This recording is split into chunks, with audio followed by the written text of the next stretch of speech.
اسرار درون آستانه شما، این مقدسات خانه شما، آبروی اهل کاشانه شما. پذیرا باشید صدای رادیو پیام با برنامه آستانه.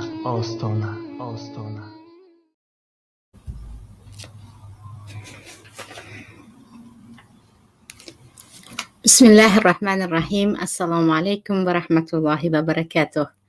شنوندگان عزیز برنامه آستانه، امروز باز با هم در برنامه عائلوی آستانه هستیم که مهمترین مسئله های زندگی را بین هم میگوییم و میشنویم و البته که آن چیزی که برای ما پنهان است و از آن خبردار نبودیم در این برنامه گفته میگذاریم. چطوری که میدانید در تمام گوشه کنار تاجیکستان خرافات در همه جایش پهن شده است و جای نیست که در آن خرافات وجود نداشته باشد. علل خصوص در وقت مرگ و در وقت عزاداری که خواه و ناخواه به خانه هر یکی ما و شما مهمانی ناخوانده است، اما به زور باشد هم می آید.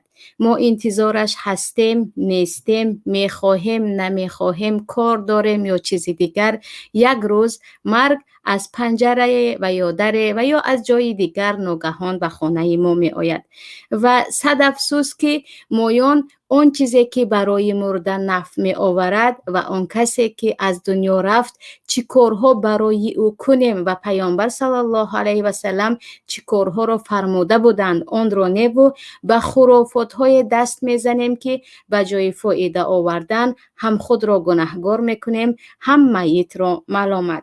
بیایید الان درباره خرافات ها در عزاداری صحبت کنیم. چطوری که میدانید خرافات را اصلا بدعت هم میگویند. تمام آن کاری که نه پیامبر صلی الله علیه و سلم آن را به ما گفتند و یا اینکه در قرآن کریم آمد و یا هر عملی که از آن درباره گناه بودنش و یا ثواب بودنش در شریعت چیزی نیست، آن عمل را کردن، آن هم به اعتقاد آن که اگر کردیم ثواب میگیریم، اگر نکردیم گناهکار میشویم. یعنی یک نوع پیدایی، یک عمل هایی که به نیت ثواب میکنید یا اینکه به نیت از گناه دور شدن میکنید، در حالی که در شریعت هیچ اصل و اصول ندارد و متاسفانه هر جایی که در آنجا خرافات زیاد شد، زندگی مردم تنگ شدن میگیرد، چه از جهت معنوی و یا اعتقادی گوییم و چه از جهت مالی و اقتصادی انسان ها به یک تنگی می آیند و برعکس اینکه شریعت آمد تا اینکه زندگی مردم آسان شود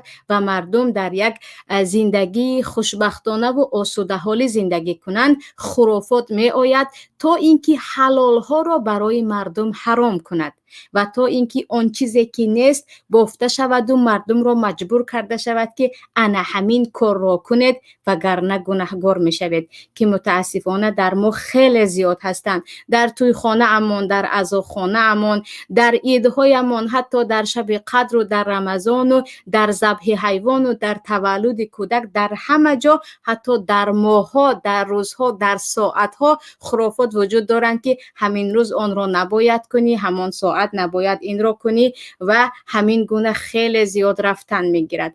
اگر درباره خرافات که گپ زنیم خیلی زیاد است، ولی بیایید الان که موضوع ما خرافات در عزاداری می باشد در همین باره صحبت کنیم و بگذار عزیزان بدانند که آن همه خرافات های زیادی که در تاجیکستان هست، اگر ما با سنت آنها را مقایسه کنیم، تقریباً 51 سنت را در عزاداری نیو 95% خرافات را در عزاداری خود میبینیم. و اینجا عزیزان البته که عزاداری در شریعت وجود دارد، گریه کردن در عزا وجود دارد، تسلیت گفتن سنت پیامبر صلی الله علیه و سلم هست و حتی درباره تسلیت دادن به یگان نفری که از دنیا رفت به خانه اش رفته برای آنها دعا کردن را پیامبر صلی الله علیه و سلم میگویند هر کسی که به برادری که در مصیبت است در وقت مرگ عزیزش تسلیت میدهد، روز قیامت به او لباسی را پوشانیده می شود که که تمام مردم به او رشک میکنند که ای کاش همین لباس رو من پوشیده بودم. یعنی این یک مقام و مرتبه بالا است که ما یک نفر رو تسلیت دهیم و البته که تسلیت دادن در ما هست، اما مشکلی در آن است که تسلیت رو ما به یک مراسم و ببخشید حتی به یک نمود تویخانه تبدیل داده هستیم. و اینجا گریه کردن هم هست، چگونه که میدانیم پیامبر صلی الله علیه و سلم در وقت مرگ فرزند خود، دختری خود، در وقت مرگ نبیره خود، در وقت مرگ صحابه های نزدیک خود جعفر و عبدالله و زید گریه کرده بودن. اون هم با اون آب دیده که صحابه ها حتی حیران شده بودن که پیامبر الله این چی است؟ مگر شما پیامبر نیستید؟ که پیامبر صلی الله علیه و سلم گفته بودن این آب چشم است که در قلب انسان های رحیم الله می نهد و هرگز الله انسان را با آب چشمش عذاب نمی دهد. این زبان است که ما با آن عذاب داده می شویم. برای همین عزیزان تسلیت گفتن در ما هست. هرگز نباید وقتی میگوییم خرافات و بدعت فراموش نکنیم که به عزا رفتن، آنها را تسلیت دادن، همراهشان یک مقدار نشستن و برای آنها بیان کردن اینکه چی صبر میگیرید و انشالله که مرده‌تان در راحت است، در این باره گفتن همش جایز است و حتی به کفار باشد. یعنی وقتی به کتاب‌های فقه نگاه میکنیم، وقتی پیامبر صلی الله علیه و سلم به دیداربینی پسرچه یهود رفته بودن، البته که تسلیت دادن به کفار هم اگر همسایه امان باشد و یا اینکه اکثر که در کشور خارج هستیم و یگان همکارمون هم کلاسمون می شود به او تسلیت داد که به تو صبر می خواهم. ولیکن رحمت گفتن یا اینکه الله رحمت و مغفرت کند گفتن کافر در ما جایز نیست. لیکن اینجا چه خیلی که گفتم مشکلی ما در این است که از اولی جان دادن مرده تا سال و از آن هم زیادتر خرافات ها بردوام می رود و گمان هم داریم که این رو نکردیم گناهگار می شویم و متاسفانه اکثریت مراسم هایی که می کنیم و جز خرافات بریا و خودنمایی خیلی خیلی مختلط شده است که اکثریت در عزاداری که بودن خود را با کم بغل بودن خود را نشان می دهند و فخر هم می کنند که چند تا گوسفند کشتند و چقدر مهمان پیشواز گرفتند و چه ها خریدند و از کارهای دیگر. پس گفتیم تعزیه دادن، دلبرداری کردن، گریه کردن، به عزا رفتن و احوال پرسی از آنها کردن، اینها همش سنت است و همش اجر دارد. لیکن کارهای دیگری هست که خرافات است. بیایید یک به یک به آن نگاه کنیم. اولین خرافات این شروع می شود از آن که در ما چنین اعتقاد است که گویا که همان روزی که زن از دنیا رفت شوهرش دیگر به اون نامحرم است و همان لحظه که شوهر از دنیا رفت زنش به اون نامحرم است و گویا که به نزد زن مرده رفتن هم جایز نیست و زن هم نباید به نزد جسد شوهرش رود. دو نفری که چندین سال با هم زندگی کردند و چقدر فرزنددار شدند و مدتها محرم همدیگر بودند، گویا که مرگ که آمد دیگر اینها نباید همدیگر را ببینند و خیلی از بافته های عجیب است که خلاف سنت پیامبر صلی الله علیه و سلم هست و خلاف سنت صحابگان است. چگونه که همه تقریبا میدانند وقتی حضرت فاطمه رضی الله عنها میمیرند شوهرشان علی کرم الله وجهه ایشان را میشویند و کفن میکنند و به تنهایی گور میکنند و وقتی که وفات ابوبکر صدیق رضی الله عنه نزدیک می شود میگویند وقتی من از دنیا رفتم مرا همسرم اسماء بشوید و کفن کند. یعنی اسماء همسرم این را کند که ابوبکر صدیق چگونه که میدانیم تقریبا از کل احکام شریعت باخبر بودند و اینجا در ما حدیث حضرت عایشه هم هست که حضرت عایشه رضی الله عنها میگویند بار خیلی درد سر بودم و همیشه میگفتم وا رأسا وای که سرم چقدر درد دارد. اینکه پیامبر صلی الله علیه و سلم به نزدم آمدند و گفتند اگر مبادا با همین درد سر میری هیچ مشکلی ندارد، من خودم تو را میشویم و کفن میکنم و خودت را نماز میخونم و دفن میکنم. یعنی وقتی پیامبر صلی الله علیه و سلم مرا در این حالت دیدن گفتن غم نخور، اگر مردی خودم میشویم و کفن میکنم و دیگر نماز جنازه میخوانم و دفن میکنم. که من این رو شنیده گفتم به غضب آمده، گفتم همان روز که من رفتم شاید همان روز به این خانه من یگان عروس می آید. که بعد از این پیامبر صلی الله علیه و سلم گفتن اکنون دردی سر من شروع شد. و اینجا ببینید که گفتن پیامبر همین رو که اگر تو مردی من تو رو گور میکنم و کفن میکنم، این علکه دلالت به آن میکند که حرام گشتن، یک بار طلاق گشتن، هرگز به نزد شوهر مرده ات نرو، یا اینکه شوهر به نزد زن مرده اش نرود، حتی به زیارت قبرش نرود. اینها همش گپ هایی هستند که خلاف شرع هستند. البته بعضی از روایت ها رو در مذهب امام ابو حنیفه رحمت الله علیه پیدا کرده می توانیم، اما آن دلالت به این نمی کند که اینو نامحرمان تماما یکدیگر را نبینند. دلالت به آن می کند که مرد الکی می تواند زنی دیگر گیرد. و اینجا عزیزان چیزی دیگری که هم هست، در وقت شستن میت، غسل میت چقدر دعاها دارد گویا و چقدر از مراسم ها دارد که باید هر چیزی که هر ظرفی که با اون مرده را میشویم نو باشد، آب نرسیده باشد و هر چیزی که در روی اون مرده را میگذاریم نو باشد. این چونین چقدر دعاهایی هست که نفرانی که اون دعا را نمیدانند نباید در مرده‌شویی شرکت کنند، که اکثریت حتی فرزند خود را و بعضی پدر و مادر خود را هم در شستنش اشتراک نمیکنند که من دعاها را نمیدانم، در حالی که یگان دعای مخصوص در یگان جای شریعت نیست که این را در وقت مرده شستن گوید، بجز اینکه غفر الله لک، الله تو را بخشد، الله تو را بخشد گویان دعا میکنند. و اینکه باید همه ظرف ها نو باشد و مرده را در همه ظرف هایی که استفاده شده است با آن شستن جایز نه، یگان اساس ندارد. و چیز دیگر خیلی عجیبش در آن است که چگونه که یک نفر رو وقتی به شوهر میدهند و یا اینکه به کسی زن میگیرند خیلی لطف و کالا میخرند، گویا که برای مرده هم همه این چیزها در کار باشد.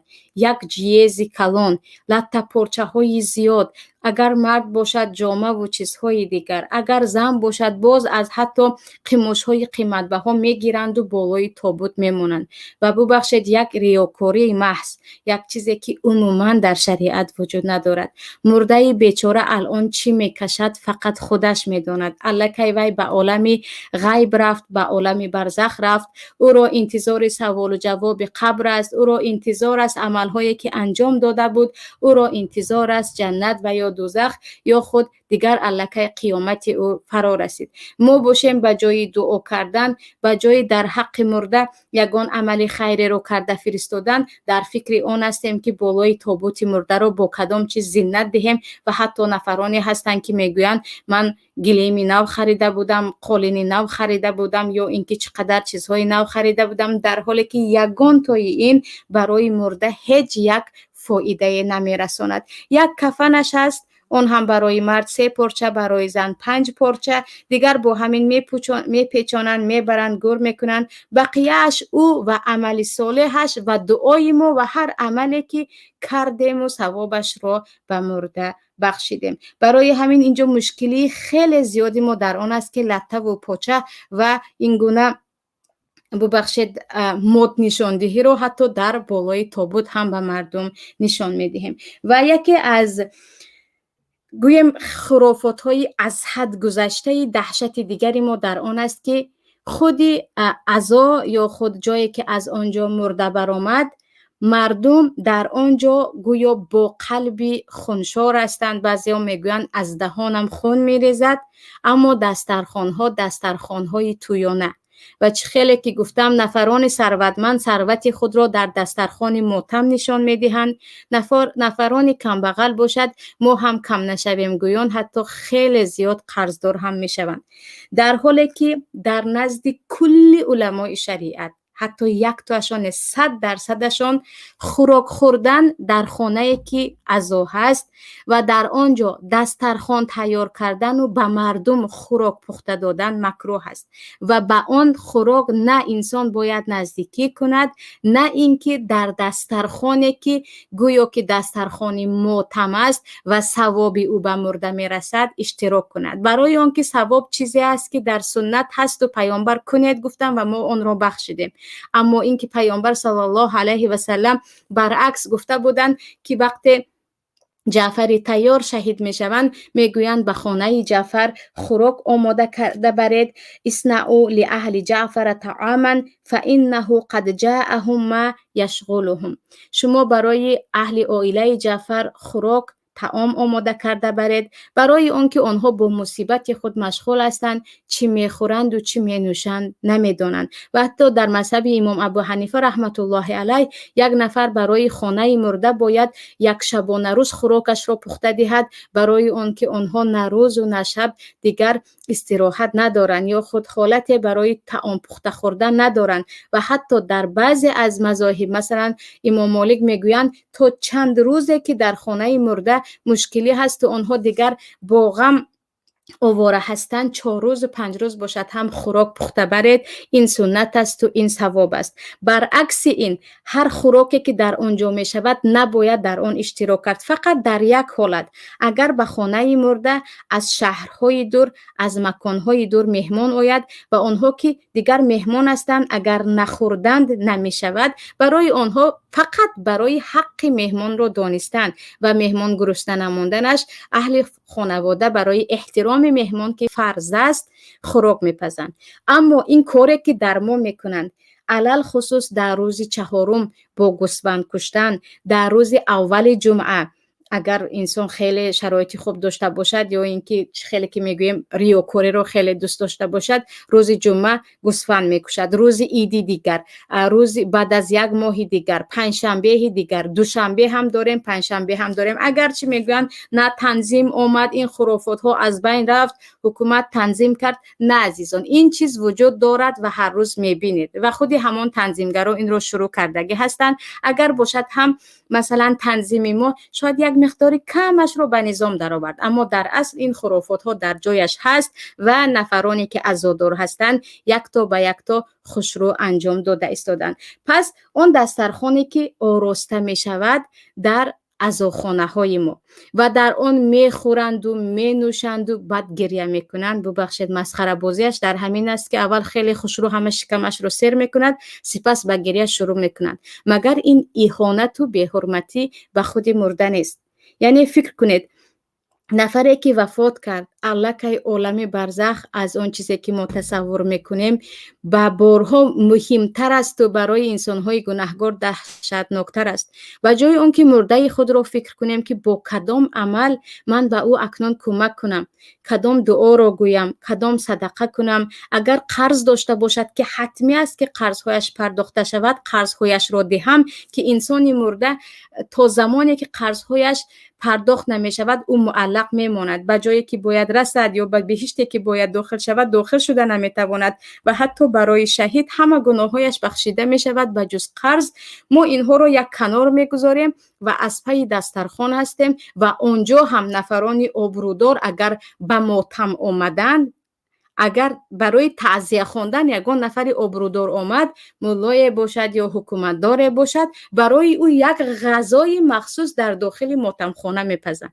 یعنی مسخره کردن یک نفری مرده، مسخره کردن و مسخره شدن خودمان که اون چیزی که شریعت میگوید اون رو کنار گذاشتیم و دیگر بعضی از عزا و بعضی از توی هر دوی این رو چکار کردیم در درون خانه خود ماتم خود جای دادیم که کلن خیلی که گفته ایستادم در نزد 100% علما، کل علمای شریعت خوراک خوردن و خوراک پختن و دسترخوان کشادن در مردخانه، در خانه‌ای که عزا هست جایز نیست و اجابت کردن اون دعوت هم جایز نیست. و گویا که روز 4 باید یک حیوان رو ذبح کرده شود و این حیوان ذبح شده فایده برای مرده میرساند یا اینکه این را برای شوربا پخته به مردم دادن است. در یگان جا آمدگی نیست که پیامبر صلی الله علیه و سلم حیوانی را برای روز 4 کشته باشند. در یگان جا آمدگی نیست که پیامبر گفته باشند روز 4 برای مرده هایتان ذبح کنید. البته ذبح کردن و از نام مرده ذبح کردن یا ثواب یک حیوان را قربانی کرده بخشیدن در این باره هست، در شریعت هست که ثوابش میرسد، اما روز 4 ذبح ذبح کرده بخشیدن یا اینکه مهمانی داری کردن در یگانجا آمدگی نیست. برعکسش خیلی که گفتم پیامبر صلی الله علیه و سلم حدیث در ترمذی است امر کردن که به عزا خوراک پخته برید و در خود صحیح بخاری هم هست که حضرت عایشه به عزاخانه می رفتن و آنها خوراک پخته می دادن که شمایان الان در غم و اندوه هستید از این خوراک بخورید.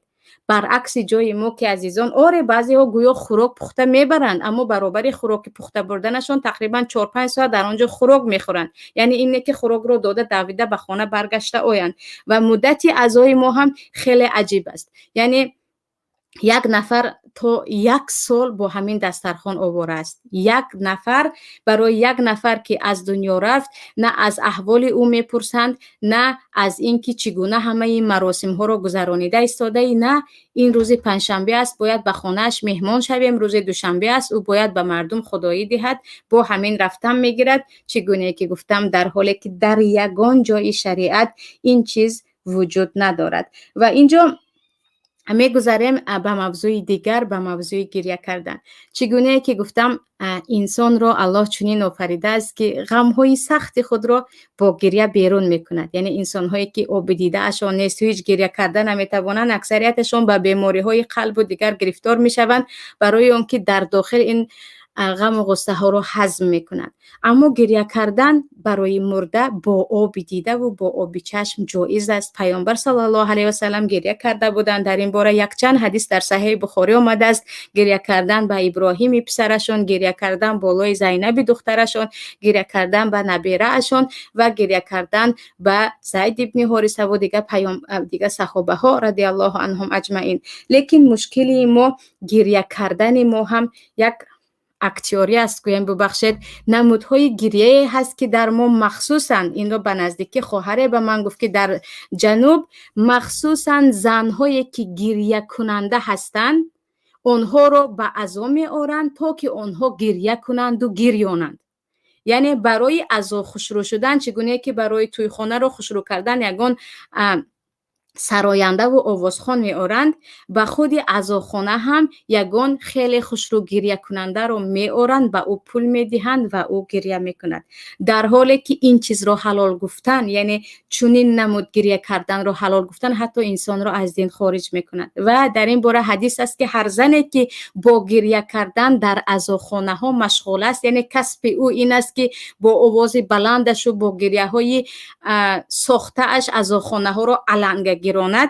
و گفتی خودمان پیامبر صلی الله علیه و سلم میگویند برای او لباس از پرغاشم آب شده و آهن آب شده در روز قیامت پوشانیده می شود که تا جسدهایش را خورد به سبب چی؟ این گریه هایی که در عزاخانه ها میکرد، مگر اینکه او توبه کند که توبه اش قبول است. و در ما حدیث پیامبر صلی الله علیه و سلم هست. پیامبر صلی الله علیه و سلم میگن لیس منا من لطم الخدود و شق الجیوب و دعا بدعوت الجاهلیه. هرگز از ما نیست آنهایی که گریبانهای خود را چاک میکنند و بر رویهای خود میزنند داد و فغان کرده از گریه و این چنین وای کجا رفتی چرا رفتی گویان کلی گویا صفتهای خوب مرده را ذکر میکنند. گریه با آب دیده به کسی زیان ندارد، غمها را سبک میکند، انسان سبک میشود. اما هر گریه‌ای که با آواز بلند، اون هم با اون گفتن و وای گفتن و که در ما خیلی زیاد است، کاش نمیرفتی به جای تو من میرفتم، در جوانی رفتی بیچاره شدی رفتی، این چیزها هم به مرده هم برای ما ضرر دارد، گناه دارد. برای مرده فقط در حالتی که اگر مرده وصیت کرده باشد که متاسفانه چنین نفرانی هم هستند که پس از مرگ من گفته گریه کنید، پس از مرگ من با آواز بلند گریه کنید تا که مردم بدانند که فرزندانم مرا دوست می‌دارند. یعنی ریاکاری رو پس از مردنمون هم ما پلنش رو میکشیم، یعنی نقشه ریاکاریمون پس از مرگ هم دوام دارد.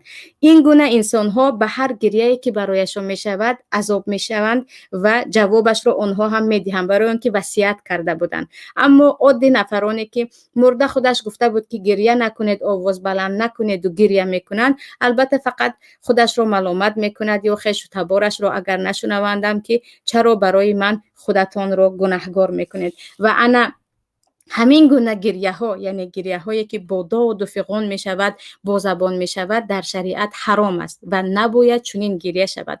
عادی با آبی چشم گریه کردن، حتی یکدیگر رو دیده و یکدیگر رو آغوش کرده با آبی چشم گریه کردن عادی، این نمود تسلیت است، نمود یعنی انسان به این غم و اندوه با گریه نمیتواند. لیکن متاسفانه در اکثریت عزاها پس از یک روز و 2 روز آواز هست و آبی چشم نیست. اون آواز هم هرچی بلند شد هرچی مردم از آن لذت برند و حتی در آنجا یک چند نفران ببخشید از لشکران شیطان هم هستند که میگویند چرا امروز آواز نبرآمده ایستاده است، مگر کسی به مرده نمی سوزد؟ گویا سوختن به مرده و دوست داشتن نفری که وفات کرد با همان آواز فورم خود داد و فغان کردن باشد. و البته چیز دیگری که در ما هست این مدتی عزا است. متاسفانه مدتی عزا رو اگر 100 بار گویم هم باز مردم دیگر گمان میکنند که نه، عزا چگونه که هست همان گونه مثل عرفی تاجیکی باید باشد. چطوری که میدانیم عزیزان، عزا در قلب مدتش به انتها است. انسان هایی هستند که کل حیات خود قلب آنها در ماتم زندگی میکند. انسان هایی هست که قلب آنها خیلی زود از ماتم میبراید و شکر و راضی میشود. اما عزایی که با لباس هست، با نمود ظاهری است، این مسئله مهم شریعت است. برای آنکه پیامبر صلی الله علیه و سلم میگویند، حدیث در صحیح مسلم است: لا يحل لامرأة تؤمن بالله واليوم الآخر أن تحد فوق 3 إلا على زوجها فإنها تحد عليه 4 أشهر و10. برای زنی مسلمان، زنی که به الله و روز قیامت ایمان دارد، هرگز حلال نیست که از 3 روز زیاد عزا گیرد و جز شوهرش که به او باید 4 ماه و 10 روز عزا گیرد. و چگونه حتما باید 4 ماه و 10 روز عزا گیرد و عده انتظار شود، انشاءالله در یکی از برنامه ها با هم صحبت میکنیم. و اینجا وقتی پیامبر صلی الله علیه و سلم این حدیث رو گفتن، ببینید که لباس های ما عزادارانه شده میتواند. یعنی وقتی گفتیم عزا، البته از زیب و زینت دور، لباس های عزادارانه در بعضی از اکثر کشورها لباس سیاه، در جای ما سبز و کبوت های بلند میپوشند. در تقریبا اکثریت دولت های مسلمان لباس سیاه میپوشند. تا 3 روز پوشیدنش ممکن برای زن، این را برای پدر و مادرش، برای یگان خویش و تبارش عزا داشتنش ممکن، اما به اجازه شوهر ممکن، یعنی جایز. اما برای شوهری که وفات کرد، چون حق شوهر بالای زن بالا است، از 4 ماه و 10 روز 1 روز هم کم نباید عزا گیرد. حتما فرزن 4 ماه و 10 روز عزا میگیرد، کلا لباس عزادارانه میپوشد، کلا زیب و زینت را ترک میکند و تا میتواند در خانه شوهر میایستد تا تمام شدن مدت عده‌اش یا عزاش. بعد از 4 ماه و 10 روز دیگر او فرزن این هم، یعنی حتما این است که عزا را تمام کند، دیگر لباس های عادی معمولی پوشد. برای اون که از 4 ماه و 10 روز هم زیاد کردن، لا یحل میگویند پیامبر صلی الله علیه و سلم، حلال نیست، این کار گناه است، حرام است. و زنهای دیگر هم آره، پدر از دنیا رفت، مادر از دنیا رفت، فرزند جگربند از دنیا رفت، خواهر و برادر، قلب شما عزادار است، شما این را نمیتوانید فراموش کنید. شاید سالها میگذرد سپس فراموش میکنید، شاید ماهها میگذرد که قلب شما عزادار است، اما نمود ظاهری شما، این که شما عزادار هستید، از 3 روز زیاد نباید لباس عزاداری پوشیده باشیم. برای آن که حدیث ثابت است و مؤمن نفری هست که وقتی حدیث و امر الله می آید میگوید سمعنا و اطعنا. اما برای مردها یگان لباس مخصوصی عزاداری نیست و مرد نباید با خیلی که در جای ما جامه میپوشند، توقی میپوشند، حتی در طرفهای سغد مردها سرهایشان رو کل میکنند کاملا، موی سرشان رو. اینها همش از ببخشید فرهنگ فرعونی هست، زمان جاهلیت است که اگر در فرهنگ فرعونی بخونید عزاداریشان خیلی عجیب بود که 40 روز یک بار مرده رو خبر میگرفتند، پس از 1 سال مویها رو کل میکردند و از این چیزها. برای همین اینجا گفتیم وقتی عزاداری گفتیم مدتش موافق شریعت به شوهر 4 ماه و 10 روز، به نفران دیگر 3 روز. اما گفتید من عزادار هستم دلم به چیزی نمیکشد، این مسئله دیگر، اما لباستان را کاملا باید به لباس معمولی تبدیل دهید. و اینجا یک موضوع دیگری که در ما هست این است که میگویند وقتی یک نفر مرد، یک خرافات دیگری مشهور ما، گویا که چراغ‌ها باید همیشه روشن باشد، در خانه که از آنجا مرده رفت نباید چراغش کشتگی باشد و گویا که مرده در شکل یک شاهپرک پروانه ارواح مرده هر روز به خانه می آمده است و حتی نفرانی درستی هم هستند که صاحب عقل و خردان به نزد پروانه یا خود شاهپرک نشسته قرآن خوانی هم میکنند که این ارواح است و به دیدار ما آمد. چون این گپ هم عموما وجود ندارد. یگانه ارواح شهدا که در پرنده سبز در اطراف جنت در دوتاز می شوند تا داخل زمانی قیامت، این موضوع به شهدا هست و مسئله دیگر است. اما شاهپرک و ارواح در شاهپرک شدن و آمدن هیچ اساس ندارد. برای همین به این هم نباید باور کنیم. البته که قرآن خواندید و ثوابش را بخشیدید، صدقه کردید و ثوابش را بخشیدید، نماز خواندید و ثوابش را بخشیدید، اینها همش انشالله که رفته میرسد. علل خصوص دعا کردن، صدقه کردن که حدیث ثابت آمدگی هست و درباره نماز خواندن و درباره قرآن خوانده بخشیدن جمهور علما اجازه میدهند. اما به شاهپرک و چراغ روشن به مرده فایده میدهد وگرنه خفه میشود یا ارواح میزند و دیگر چیزها همش دروغ است. ارواح دیگر از پی خودش است و حتی به خودش یگان فایده آورده نمیتواند و ما این هستیم که به او دعا میکنیم و برای او عملهای ثواب میفرستیم تا که به او فایده کنیم. اما اینکه چراغ را کشتید ارواح غضب میکند، فلان کار را کردید ارواح غضب میکند، همش گپای دروغ و خرافاتی است. و اینجا یکی دیگر از کارهای خیلی عجیبی دائمی ما این است که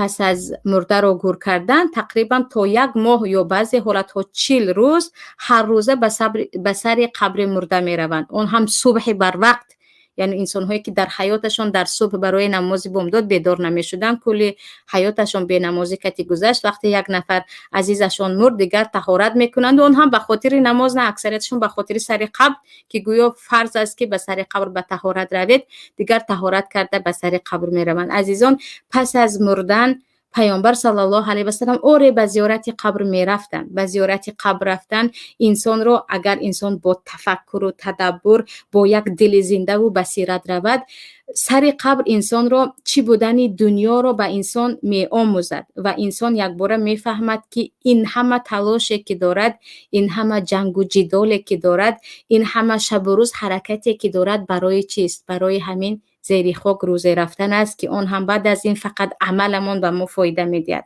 و سر قبر به نفران صاحب بصیرت، صاحب قلب های متفکری که تفکر میکنند خیلی فایده دارد. برای همین پیامبر صلی الله علیه و سلم گفته بودند من شمایان را از زیارت قبر نهی کرده بودم، الان میگویم بروید برای آنکه آخرت را به یادتان میآورد. ولیکن هر روز پس از یک نفر را گورانیدن، هر صبح همگی جمع شده، زن و مرد به سر قبر او رفته، در آنجا گریه کرده، باز آمده در خانه گریه کرده، یک نفر رو برده در آنجا قرآن خوانیدن، چون این گپ در یگان جا وجود ندارد. برای همین بیاید به سر قبر رفتن که هم برای زن و هم برای مرد جایز است و برای زن هم دلیل ها ثابت آمدگی هست، با که ندارد، فقط به خاطر یاد مرگ کردن و یا زیارت قبر نفر که می روید برایش دعا میکنید در حقش و برمیگردید. اما هر روزه 7 روز و 40 روز پی در پی رفتن، اون هم صبح بر وقت، در جای نیست. و اینجا عزیزان موضوعهای دیگر هم بود ولیکن مهمترین خرافات ها رو گفته گذاشتیم. الان میگذاریم به قسم سوال ها. اگر وقت باز ما انشاءالله باز بعضی از مسئله های کوچک دیگر رو ذکر میکنیم. و اینجا سوال اول، در جای ما یگان خیشت وفات کند، خیش و اقربا 1 سال تلویزور نمی بینند، مگنیتوفون گوش نمی کنند، بالای تلویزور یک متا پرتفته می مونند، یگان توی عروسی نمی روند. همین کار از اسلام است. البته که یگان توش از اسلام نیست. مگنیتوفون اگر سرودخوانی باشد، تلویزیون هم اگر حافظی و سرودخوانی باشد، بگذار تمام سال تمام عمر این چیزها در خانه ما نباشد، برای اینکه سرود گوش کردن هم گناه است و چیزهایی که ما را از شریعت دور میکند یا وقتمان را میگیرد. اما تلویزیون برای اخبار یا برنامه‌های مفید یا حتی بعضی از فیلم‌های تربیوی باکی ندارد. لیکن من عزادارم گویان 1 سال پوشیده موندن البته در یگان جا نیست. و این چونین توی عروسی عزیزان، این هم یک مشکلی خیلی جدی در ما هست که گویا که یک نفر مرد تا 1 سال در آن عائله یگان نفر نباید نه زن گیرد نه شوهر کند نه توی سنتی شود. یعنی کلی توی ها رو ما حرام میگوییم و میگوییم این جایز نیست، در اینجا 1 نفر مرد، گویا که این احترام مرده است. این احترام مرده نیست، این اهانت است به حق دیگران. یعنی 1 نفر مرد، البته خیلی که گفتیم باید به او گریه کرده می شود، قلب انسان می سوزد، اما این نیست که همه چیز را 1 سال پس کنیم. می شود که انسان در 1 سال نشده شوهر کند یا زن گیرد و بعضی عائله های هستند که برای توی سالها پول جمع کرده بودند، اگر 1 سال انتظار شدن تمام مبلغ آنها رأس المال آنها می رود. برای همین در یگان جا این گپ نیست که نه شما 1 سال انتظار شوید. البته زنی که شوهرش مرد 4 ماه و 10 روز نباید به یگان توی خانه رود هم و در توی ها اشتراک نکند و دیگرها می توانند 3 روز به توی نروند و من عزادارم گویند. اما پس از این باز هم توی ها را منع کردن و این را عزا گرفتن، این خلاف شریعت است و حتی حلال نیست.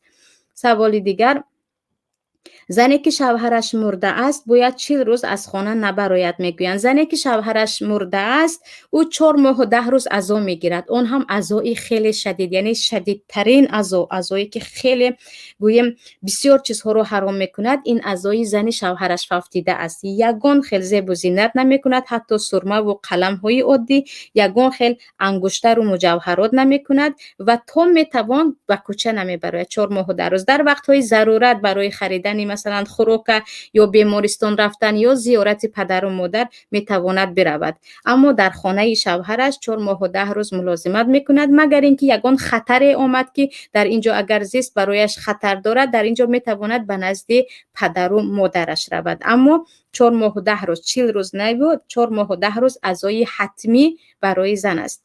سوال دیگر: زنهای بی سطر در روز عزاگیری سطرپوش و رویمالپوش می شوند. در همین مسئله گپ می زدید. آره خیلی عجیب است، گویا که همین که یگان نفر مرد، نفرانی که در حیاتشان گفته ایستادم نه نماز خواندن نه سطر کردن، یک بار سطردار می شوند و پس از 1 سال کاملا باز سطرها رو می گیرند. و مردهای هم هستند که در حیاتشان چه خیلی که گفتم طهارت کرده نماز خواندگی نیستند، یک بار نماز خوان می شوند، ولیکن سطر و نماز و دیگه پوشیدن این برای مرده نیست عزیزان، این برای خودتان است، نجات خودتان است. به این کارتان نه الله نیاز دارد نه شریعت نیاز دارد. خودتان انتم فقراء الی الله، شما محتاج این هستید و آن مرده هم از سطر شما هیچ فایده نمیگیرد. از ریاکاری مو، از لباس سبز پوشیدن مو، از داد و فغان کردن مو هیچ فایده نمیگیرد. برای او فقط دعا کردن در حقش و عملهای ثواب کرده بخشیدن به او فایده میدهد.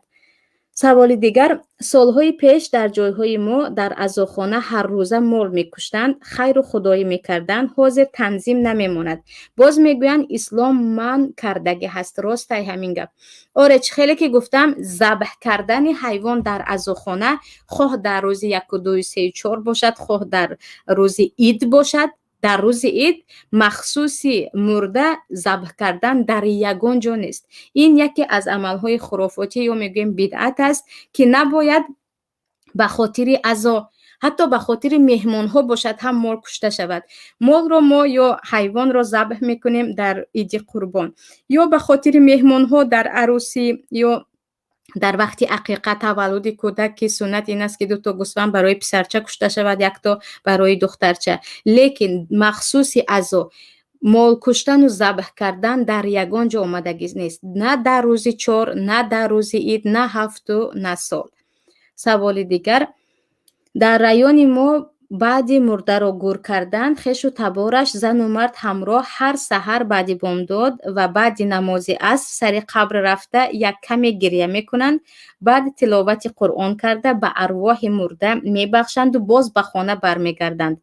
برابر وارد شدن به عزاخانه باز همه کس گریه میکنند و بعد گریه تلاوت قرآن میکنند. همین کار 40 روز دوام میکند.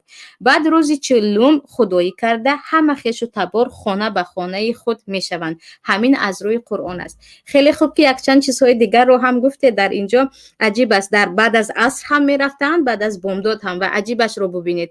این یک پلان کشیدگی ریاکاری بر علاقه میروی اینجا کمی میستی قرآن میخونی میآیی گریه میکنی، با کمی میستی باز عصر میشود میروی اینجا قرآن میخونی گریه میکنی، باز میآیی گریه میکنی. یعنی پلان هایی که یا خود نقشه هایی که برای عزا کشیده ایم، در حالی که باور کنید به الله قسم چنین عزاداری در هیچ جا آمدگی نیست. آره قرآن خواندن در سر قبر رو بعضی از علما، همه نه، بعضی از علما اجازه میدهند برای آنکه هر جایی که تلاوت قرآن است در آنجا آرامی نازل می شود، در آنجا مکانی با برکت است، چون کلام پروردگار است.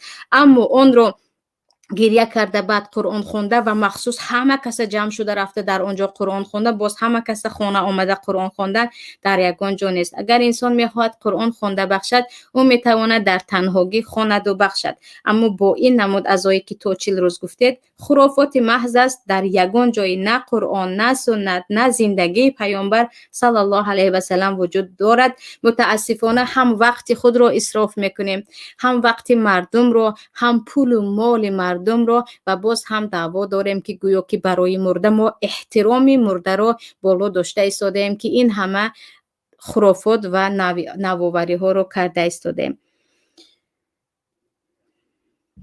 همین شما مولاهای حاضر زمان میگوین عزاداری ممکن نیست، طعام دادن ممکن نیست، سر قبر رفتن ممکن نیست، این ممکن نه، و ممکن نه. اسلام قریب نیست کردید. سوال کننده عزیز شاید بیچاره از اسلام بیخبر باشد که این همه چیز رو فکر میکنید از اسلام است. البته که سر قبر رفتن هست، عزاداری هست، گریه کردن هست، اما به شکل خودش. خیلی که گفتیم همیشه انسان میتواند سر قبر رود برای اینکه یاد آخرت میکند، اما فقط مخصوص 40 روز اول به سر قبر رفته، سپس تماما سر قبر رو فراموش کردن، قبرستان رو فراموش کردن، با تمام آواز گریه کرده او دیده نیست، به مردم آواز فورمی خود رو نشان دادن.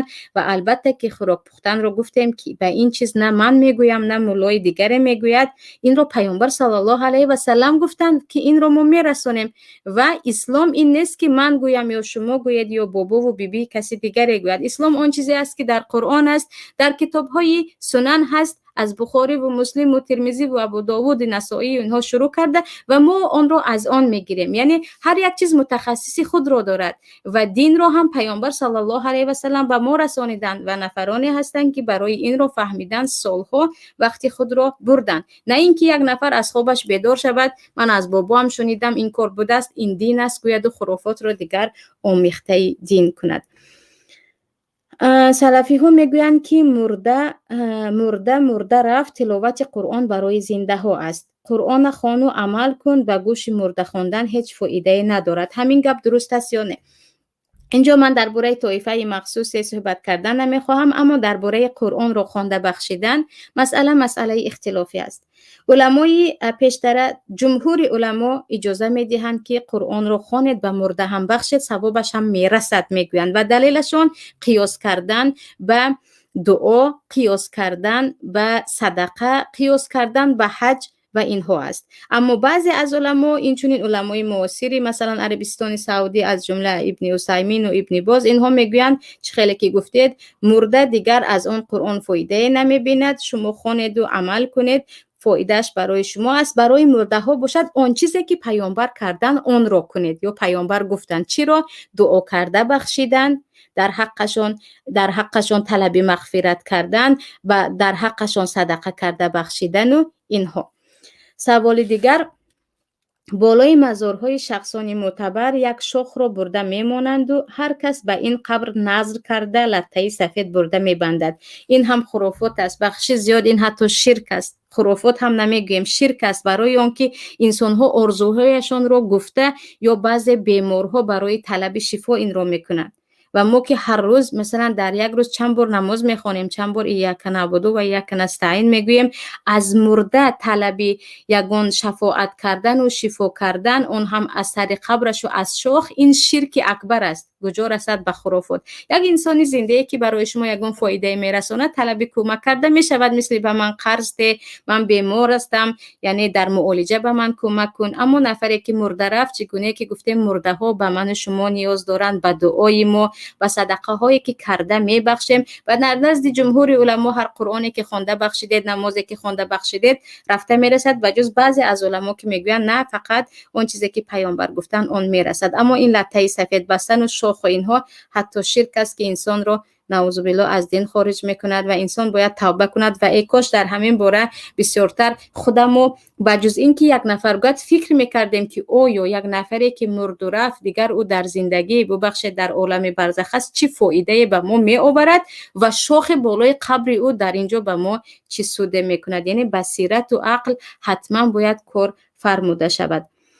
سوال در خوجند عروسانی 4-5 سال فرزنددار نشده رو بالای قبر شیخ مصلح الدین برده سوار میکنند تا زنی نوزا حامله دار شود. در همین باره میگفتید نعوذ بالله یکی از شرکای دیگر که اینجا قبر شیخ مصلح الدین الله خودش میداند شیخ در آنجا در چه حال است، در عالم برزخ و او از شما چه انتظار است و این که مثلا نوزا بودن و تولد کردن اینها همش در دست الله هست. و الحمدلله عقل داریم، بیاید از طبیبان رفته یگان مشورت گیرید که الان هم از طریقه اکو حامله داری صنعی هم از طریقه چیزهای دیگر خیلی برای حامله دار شدن خودی تیپ پیش رفته است. اما این کاری که میکنن این شرک بر الله است. هر کسی که این کار رو کرده است توبه کند و حتی میگویم از نو شهادت عریضه کند که من مسلمان شدم، برای اون که انسان به گناه کبیره داخل شده است مگر اینکه تماما نمیدانست. در این وقت میگویم توبه کن دیگر به این کار دست نزن. سوال دیگر، ما اگر یگان نفر از همسایه امون فوتد همه همسایه ها در خانه خود دسترخوان تنوب میکنیم و 4 روز به نوبت مهمان عزاداران را به خانه دعوت کرده مهمان میکنیم. این مگر ضد شریعت است؟ البته این کارتون ضد شریعت نیست و این حتی کمک به اهل میت است. یعنی خوراکی که شما پخته میبرید در خانه اتون میپزید و میگوید مهمان هایی که به خانه ات میآید تو به آنها دو و تاز نکن، من به تو کمک میکنم. البته این کمک است و بهترین است. اینجا شما هم ثواب میگیرید، هم برای خود مهمان ها یعنی حق مهمانداری کرده استودید، هم تسلیت. و همین نمود یک عرفی زیبا در جایهای ما هم هست، اما مشکلی در آن است که اونقدر مهمان زیاد می شود که هم در خانه تان هم در خانه همسایه خوراک می دهید. اینجا اگر صاحب خانه خوراک نپزد و همسایه ها کمک کنن البته که این ضد شریعت نیست. و در قزاقستان وقتی یک نفر وفات میکند مدتی در آنجا بودیم، خویش و تبار همه‌اش به اهل خانواده پول جمع کرده میدهند که این را برای مهمانی که می آید از دور به او خرج کن و این چونین به دفن و به عزا خرج کن. این هم یک نمود یعنی تسلیت و کمک است که حداقل یک مقدار پول می دهند که این عزاداری و این کارها را می توانی با این انجام دهی. برعکس اکثریت جای ما که ما دیگر بجز این که مرده بیچاره با اون غم و اندوه و با مصیبت که مرگ رو الله مصیبت گفته است در قرآن، مصیبت موت که مشغول است، ما می رویم و در خانه او خوراک خورده دسترخوان رو شماریده چی پخت و چی می کشد و کدام حیوان ذبح می شود و فردا چی باید پزد. در این باره مردم صحبت دارند. سوال دیگر، زنک شوهرش مرده را بعد چند وقت شوهرش مردن می شود که به نکاح گرفت؟ البته 4 ماه و 10 روز اگر حامله نباشد. اگر حامله باشد تا زمانی که تولد نمی کند او در عده است. شوهر کردنش حتی درباره شوهر کردن با یگان کس مصلحت کردن خطبه کردن حرام است. اما زنک اگر حامله نباشد همین که 4 ماه و 10 روز گذشت دیگر مدتی عزاداری و عده او تمام می شود، او می تواند شوهر کند. سوال دیگر، برای چی در شما درس آنلاینی یگان سایتتون نیست؟ برای چی وبیناری اسلامی تشکیل نمیکنند؟ من خیلی صحبت های شما رو از کانال پیام گوش میکنم، خیلی عالمانه گپ میزنید. خوب میشد جداگانه درس آنلاینی تشکیل میکردید. نفری که سوال دادید، ما درس های آنلاینی فقط برای خواهرها خانم ها داریم، در واتساپ هم داریم، در تلگرام هم، از طریق زوم هم. البته که خواهرهایی که میخوان در درس‌های ما اشتراک کنند میتوانند رقم‌های ما رو از کارگران خودی پیام گیرند و با ما به ملاقات برایند که البته در خدمت هستیم و در رسانیدن اون چیزی که خواندیم در آن هم هستیم. و تشکر برای آنکه از پی خواندن و از پی فهمیدن و معلومات دینی هستید. سوال دیگر: بعد فوت یک نفر خویشاوندانش نماز صبر میخوانند، این چی نماز است؟ درباره نماز صبر، صبر عزیزان، نماز صبر در یگان جا آمدگی نیست، ولیکن واستعینوا بالصبر والصلاح میگوید الله در قرآن. این رو ببینید، من وقتی گفتم در یگان جا آمدگی نیست، معنیش این است که این رو کاملا بدعت گویم، یعنی خویش و تبر همشون یک خانه به جمع شده کاملا نماز خواندن، این وجود ندارد. اما الله میگوید شما در وقت مصیبت با نماز و با صبر به الله پناه برید، از الله کمک طلب کنید. یعنی نماز شما این وسیله صبر طلب کردن شما و مصیبت من رو آسان کن گفتن است. برای همین هر نفر در همه حالت، چه در وقت مرگ چه در وقت مصیبت و ابتلاهای دیگر، میتواند 2 رکعت نماز خواند که نماز حاجت میگویم و از الله یا صبر طلب کند یا چیزی دیگر. البته که نماز در وقت مصیبت در این باب می شود، اما جمع همه دست جمع شده، بعضی ها هنوز مرده از خانه نبر اومده حتما شتاب نماز خوانید میگن، بعضی ها میگن همین که مرده رو به تابوت مان زن و دویده اومده نماز خوانید. چون این نمازها وجود ندارد، بلکه پیامبر صلی الله علیه و سلم وقتی به خانه ابو سلمه میروند و ابو سلمه وفات کرده بودند و ابو سلمه دعا میکنند، سپس میگویند ای خانواده ابو سلمه دعا کنید. این وقت یعنی وقتی که در خانه‌تون کسی مرد، وقتی اجابت دعا هست، هر دعایی که میکنید فرشته ها آمین میگویند. برای همین در آن خانه از همه زیاد باید دعا کرده شود. دعا هم برای شخص میت که پروردگار گناهایش را ببخش، او دیگر کارش تمام شد، دیگر یگانه تو هستی که او را به رحمتت گیر، که هیچ یک ما نمیدانیم خاتمه ما چی است، عملهای ما چی هست و آخرت ما را چی انتظار دارد. البته امید به رحمت پروردگار داریم. اینجا دعا میکنیم برای مرده، دعا میکنیم برای خودمون که الله به ما صبر ده و وقتی که ما هم به همین روز گرفتار میشویم خودت با ما باشه. لیکن نمازهای جمعانه اینجا هست و اونجا هست نیست، لیکن در ما همگی میدونیم نماز جنازه است که دست جمعانه مردم میخوانند و برای مرده خیلی زیاد دعا میکنند. و اینجا عزیزان با این که گفتیم درباره خرافات ها گپ زنیم، البته یک بار درباره صبر و انسان هایی که صبر میکنن چه ثواب میگیرن در این باره هم با هم صحبت میکنیم. لیکن چگونه که گفتم مسئله چنون هست که یک نفر عزادار را و جز این که او دیگر در مصیبت است با خرافات های زیاد به یک انزوا میبرند، خیلی بالای او چیزهایی را فرض میکنند که در یگان جا نیست. باید این را کنی، باید آن را کنی، باید این را نکنی، باید اینش را کنی، باید این لباس را برای همه خری، باید آن لباس را نخری. و حتی عزاخانه هایی هستند که به مد تبدیل شدن، یعنی تمام خواهران مرده، ینگه های مرده همش باید یک خیل لباس، یک خیل رویمال پوشد و بعضی حتی یک خیل سرو ببخشید پای افضال. و تمام مردها اگر شرایطشون خوب باشد جامعه های قیمت حتی که در چله گرما باشد هم باید جامعه پوشن که گویا جامعه پوشیدن رمزی عزاداری است. و اینها رو همه صرف و خراجات عزیزان از کجا است؟ کی به ما این رو گفت؟ بیایید همون عزاداری ساده که پیامبر صلی الله علیه و سلم گفتند و پیامبر صلی الله علیه و سلم در زنده بودنشان یک تا نه یک چند فرزند خود را، یک چند همسر خود را، یک چند عمو و دیگر صحابگان خود را به گور به خاک سپاریده بودند.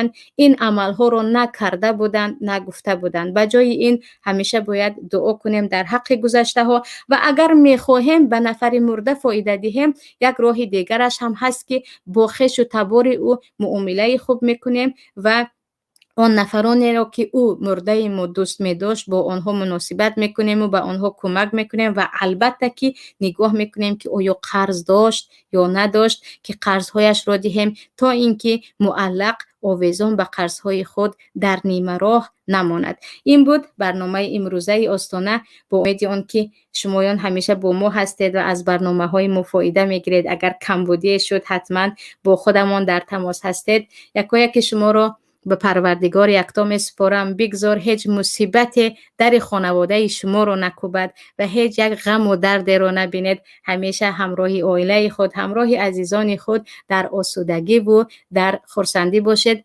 السلام علیکم و رحمت الله و برکاته. اسرار درون آستانه شما این مقدسات خانه شما، آبروی اهل کاشانه شما. پذیرا باشید صدای رادیو پیام با برنامه آستانه.